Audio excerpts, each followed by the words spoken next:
El Recinto Universitario de Mayagüez presenta Foro Colegial TV, la revista informativa del acontecer del antes, ahora y siempre colegio, con un siglo de historia aportando a la educación del país.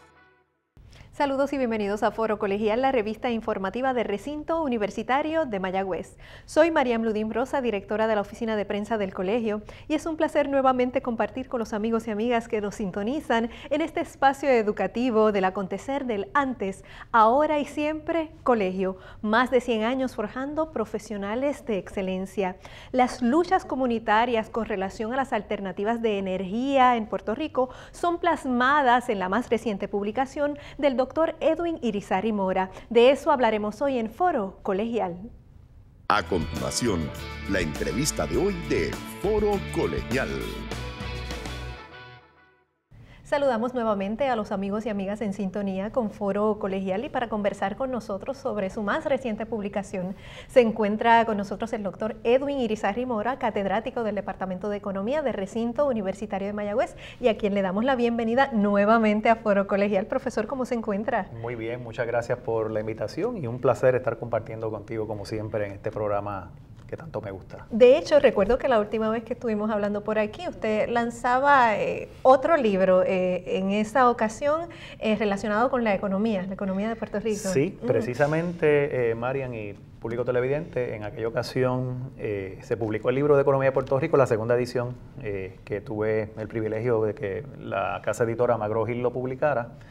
Estuvimos por aquí y ahora pues sale ante la consideración, ¿verdad?, del público este libro cuyo tema, como anticipaste, es sobre las fuentes energéticas y la política pública energética de Puerto Rico y cómo esto ha chocado en ocasiones, ¿verdad?, con el interés de las comunidades de que tengamos una política energética que sea mucho más llevadera con nuestra condición físico-ambiental y que sobre todo no sean proyectos antipáticos para precisamente las comunidades. Y esto se recoge en algunos de los capítulos del libro, así como otros temas que están relacionados en los demás capítulos. ¿Cómo surge el interés por escribir y narrar esa historia que usted nos acaba de decir de algunas luchas comunitarias con relación al medio ambiente? ¿Cómo finalmente dice, lo voy a escribir y lo voy a plasmar en un libro? Pues mira, creo que es una pregunta absolutamente importante porque precisamente cuando yo regreso en el 89 de estudiar y me incorporo a la facultad del Recinto Universitario de Mayagüez, en aquel momento se estaba desatando una lucha comunitaria, a mi juicio, de las más importantes que ha habido en las últimas décadas en Puerto Rico,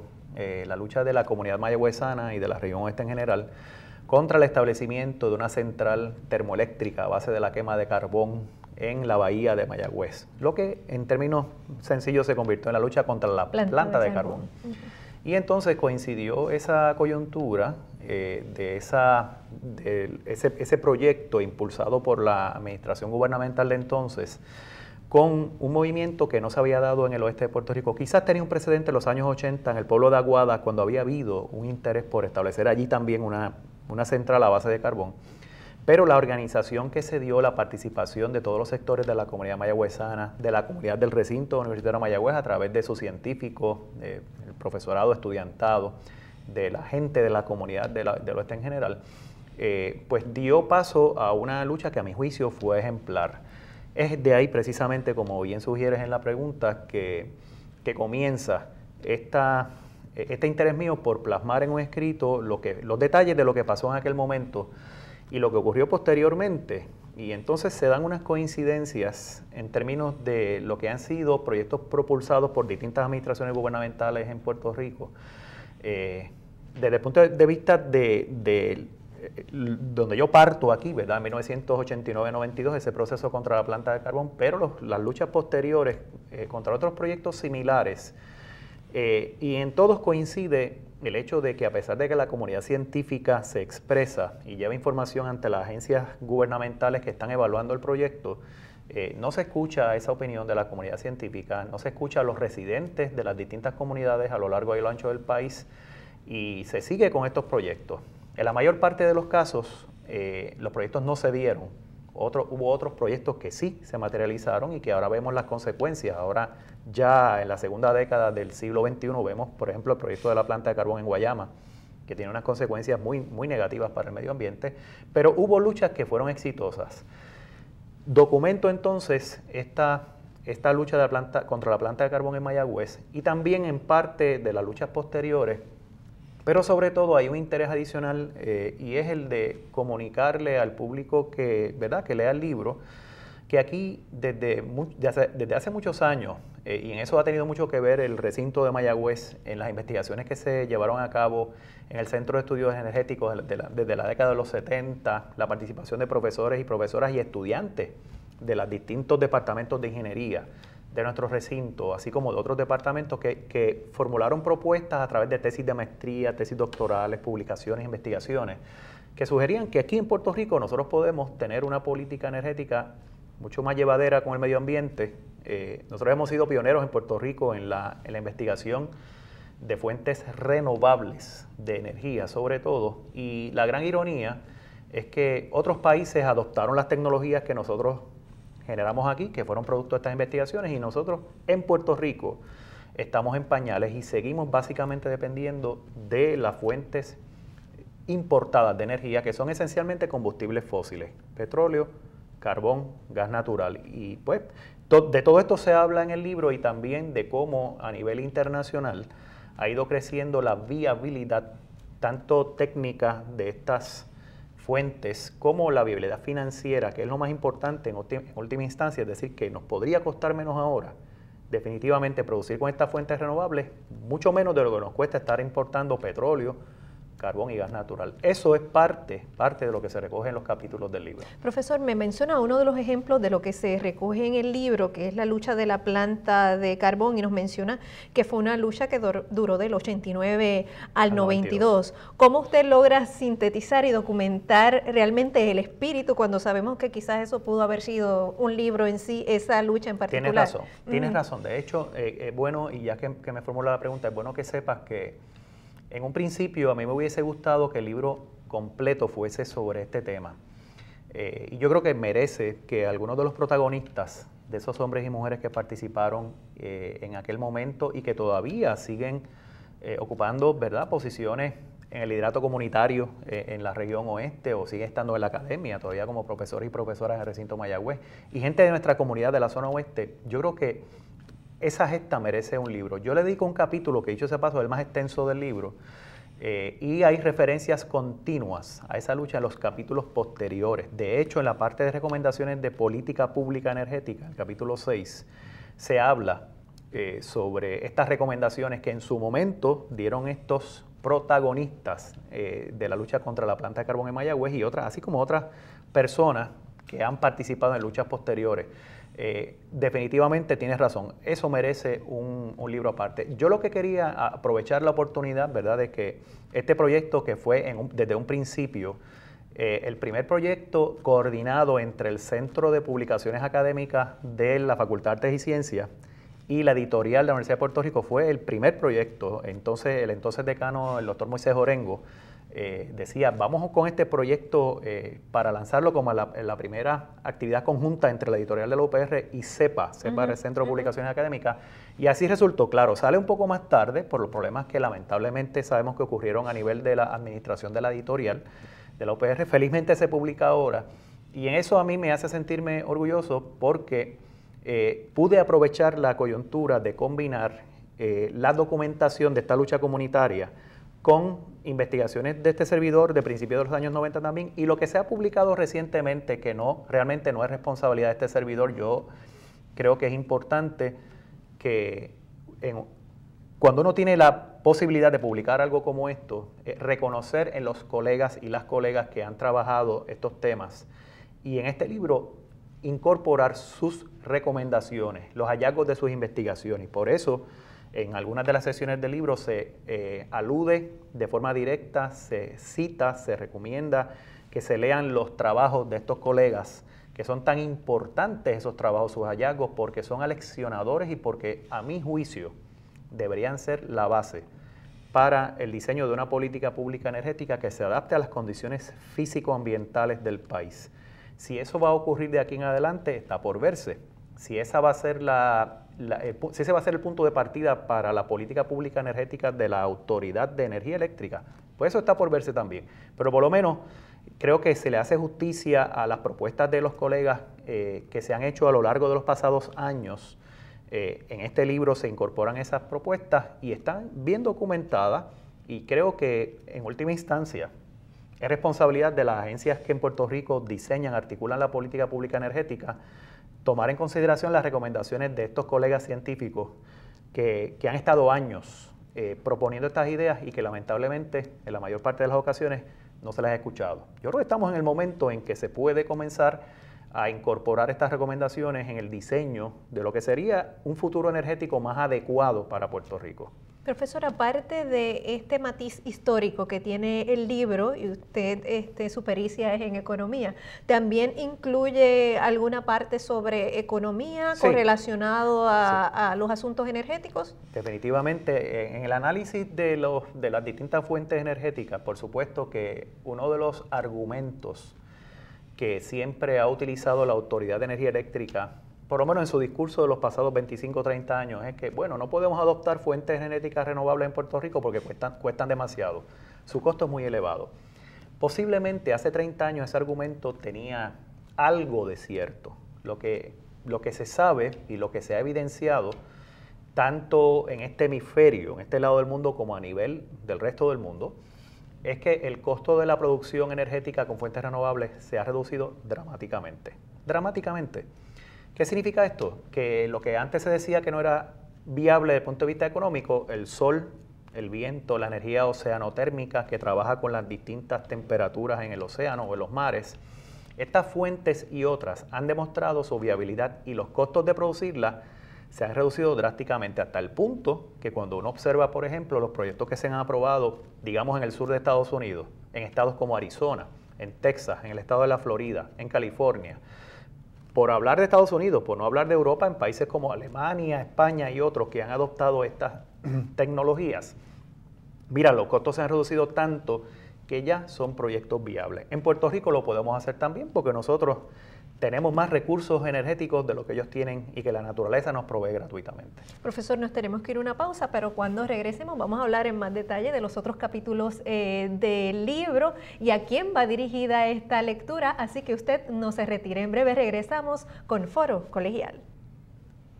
Y de regreso a Foro Colegial estamos conversando con el doctor Edwin Irizarry Mora sobre su más reciente publicación, Fuentes energéticas, luchas comunitarias y medio ambiente en Puerto Rico, publicado por la editorial de la Universidad de Puerto Rico, y estamos sosteniendo una interesante charla con él al respecto de este libro que ha sido publicado recientemente, y él nos ha conversado y hemos estado más bien enfocados en la parte de lo que son las luchas comunitarias y hablábamos hace unos segundos sobre lo que es la parte económica y las opciones que hay con relación a estas otras fuentes alternas de energía.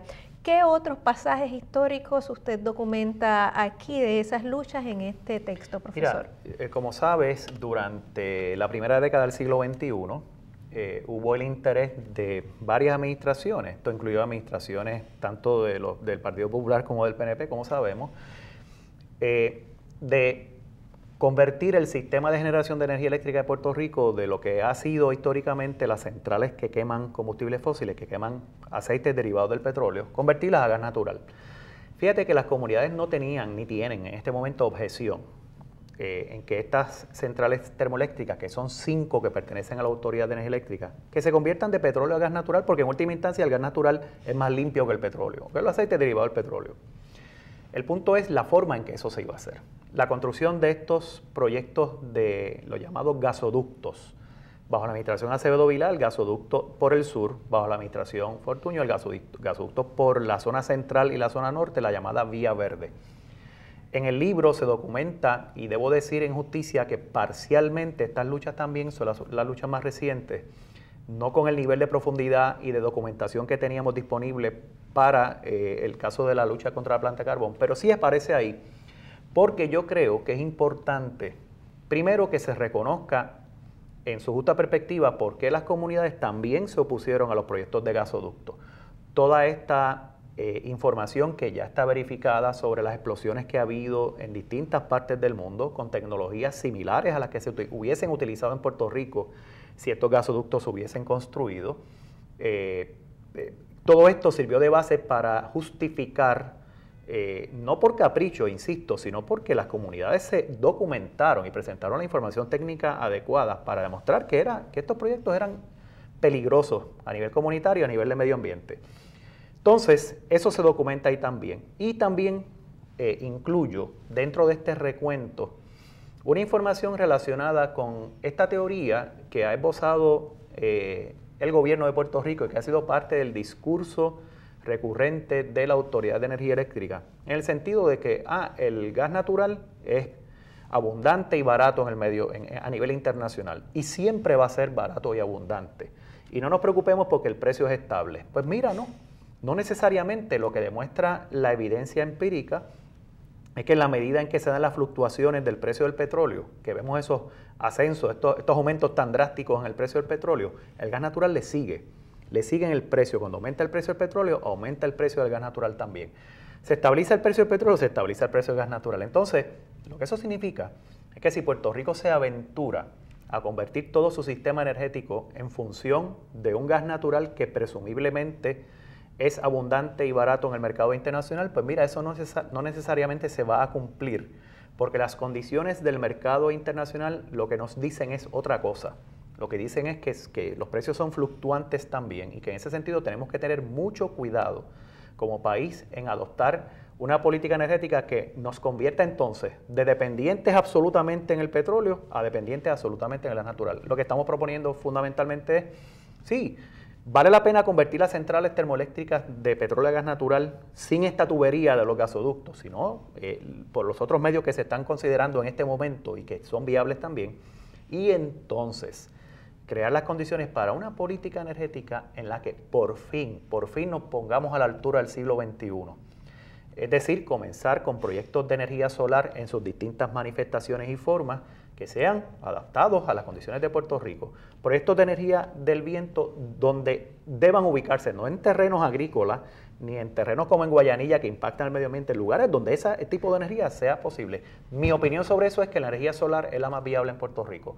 También formas de energía oceanotérmica o geotérmica que tienen que ver con temperatura, ya sea en el océano o en el subsuelo, penetrando las distintas estratas del suelo. Yo creo que esas fuentes son también muy viables. Y lo que tiene que ver con las microhidroeléctricas, que hay un capítulo donde se demuestra que esta es una fuente que fue viable en Puerto Rico desde fines del siglo XIX, principios, los primeros 40 años del siglo XX, y que podríamos rescatar una capacidad, un potencial de generación de electricidad que está ahí y que ahora no lo estamos usando. Así que en ese sentido, ese es el elemento de análisis económico que hay. Es inevitable, ¿verdad?, que una persona con mi trasfondo entrara en el análisis económico, porque precisamente el argumento de la Autoridad de Energía Eléctrica para no adoptar las propuestas de fuentes energéticas renovables es que son muy caras, a menos que sea la empresa privada y nos los venda y le establecemos un precio, pues nosotros no podemos embarcar en ese tipo de proyectos. No, mira, el mundo se está moviendo a pasos agigantados en todas partes, en todas las jurisdicciones, a iniciar proyectos de fuentes renovables porque muchas razones hay muchos datos que sugieren que tenemos que salir de la dependencia del petróleo, del carbón y del gas natural. Y en eso, si Puerto Rico lo hace igual que lo hace el resto de los países del mundo, pues nos estamos poniendo a la altura de nuestros tiempos. Yo creo que así es que tenemos que verlo. Profesor, algo que me llama la atención del texto, y usted lo tocó someramente en el primer segmento, es la colaboración de otros colegas, tanto del recinto universitario de Mayagüez como de otras universidades, en recomendaciones que ya ellos han esbozado con relación a estudios que ellos han hecho de esas diferentes opciones. ¿Nos puede dar un adelanto de quiénes recoge, qué voces recoge en el texto y por qué? Mira, hubo hace alrededor de 7 años una iniciativa, 7, 8 años, de profesores y profesoras del recinto universitario de Mayagüez, se llamó la Alianza Ciudadana para la Educación en Energías Renovables. El doctor Fernando Gilbes, la doctora Julia Mignucci y otros colegas organizaron estas conferencias que dieron la oportunidad de traer investigadores internacionales acá al recinto de Mayagüez y de recoger los hallazgos de las investigaciones de gente como la doctora Sandra Cruz Paul, como el doctor Herzog Bocham, como el doctor Agustín Irizarry, como el mismo doctor Fernando Gilbert, la doctora Mignucci, el doctor Efraín O'Neill, por ejemplo, la doctora Ana Navarro, todos estos colegas, el doctor José Alameda en temas económicos con este servidor, el doctor Alegría del Departamento de Ciencias Agrícolas, etcétera, así como de algunos colegas también que no son del recinto de Mayagüez, de otras instituciones o de otros, como el profesor Luis Smith, que en paz descanse, que a mi juicio ha sido el economista que más ha contribuido al análisis serio económico de la fuente energética en Puerto Rico. Y yo aprovecho y recojo esta información porque a mí me parece que se complementa, apoya los argumentos que yo desarrollo a lo largo del texto y que además dan luz sobre por qué es tan importante que un país como Puerto Rico rompa con la dependencia de los combustibles fósiles. Ante la expectativa de un panorama económico y político internacional que es tan inestable, ante la realidad de que muchos de los países exportadores de petróleo son países que se han caracterizado por su volatilidad, tanto desde el punto de vista social, político, económico, como la volatilidad del producto que ellos exportan, que es el petróleo. Precisamente una cosa no se puede vincular de la otra. La misma naturaleza de las crisis políticas y económicas en los países exportadores provoca los problemas en el mercado mundial de petróleo y estas subidas abruptas en los precios, ¿verdad? Y de la escasez que podría darse. Y sobre todo, el elemento central que es preocupación de todos, una preocupación que compartimos todos los colegas que hemos tratado estos temas, de que mira, el mundo no puede seguir quemando combustibles fósiles, hay un cambio climático que ya lo tenemos encima de nosotros. Esto del efecto invernadero, el calentamiento global, era algo que se pensaba que comenzaría a mediados del siglo XXI, para el año 2050, el año 2100, y la realidad es que ya está con nosotros.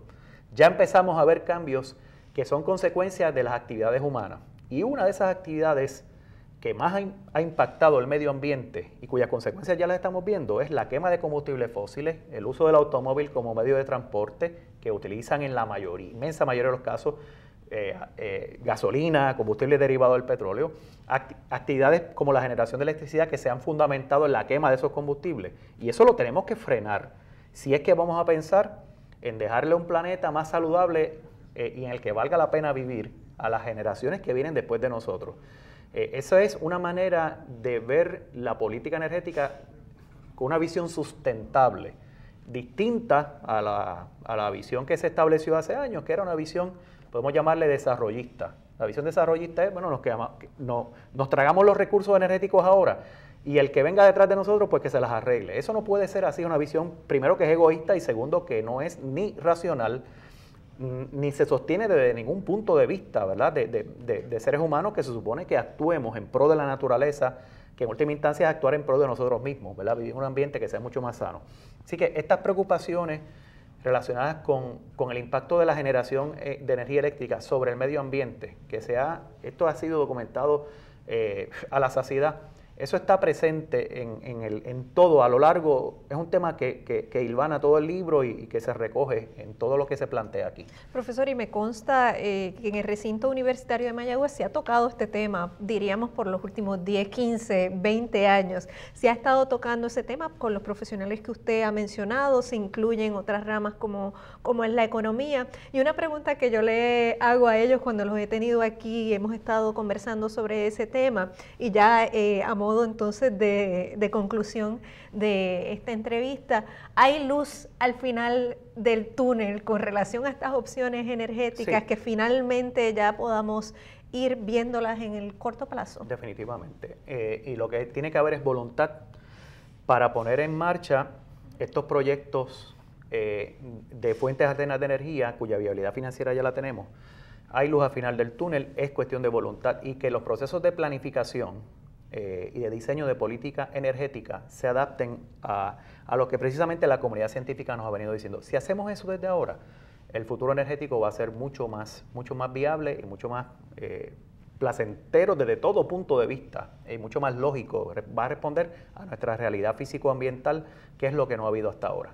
Así que el libro lo consigue en nuestra librería colegial, por supuesto, y todas las librerías cercanas, cerca de donde usted está, y puede conseguir al profesor Iris Arrimora En irizarrimora@gmail.com. Mis dos apellidos y se le añade. Eso es del pueblo de Puerto Rico, así que pueden escribirle para más información sobre este tema y otros de los temas que él consulta. Gracias, profesor, por estar con nosotros. Gracias por la invitación y siempre a las órdenes. Amigos, gracias a ustedes por su sintonía y recuerde que historias como estas del acontecer colegial las pueden encontrar en nuestro portal www.uprm.edu. En Facebook nos encuentra a través de Recinto Universitario de Mayagüez y en Twitter a través de Prensa Room. Será hasta una próxima ocasión. Hasta aquí, Foro Colegial TV. El espacio del acontecer del Recinto Universitario de Mayagüez, producido por su oficina de prensa. Para comentarios o información adicional, puede escribirnos a prensa@uprm.edu. Gracias por su sintonía.